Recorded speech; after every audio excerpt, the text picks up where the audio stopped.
today we are going to look at magnetic sump plugs. So the 09Design magnetic sump plug is machined from billet aluminium, it's anodized, there's a magnet in there, supplied with an aluminium washer. We're going to have a look at how to fit them.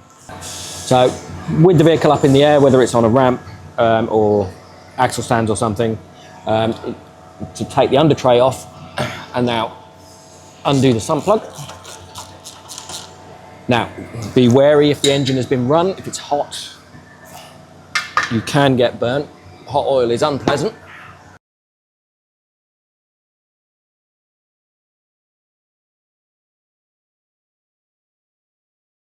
Okay, the oil is now drained, so we're going to fit the magnetic plug.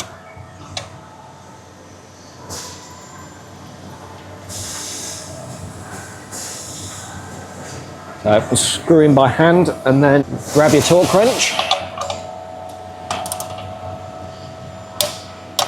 And we want to do up to 30 Newton meters.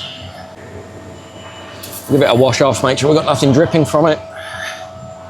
Okay, so the oil is changed. We're obviously going to change the oil filter now, and of course, don't forget to fill it back up with oil.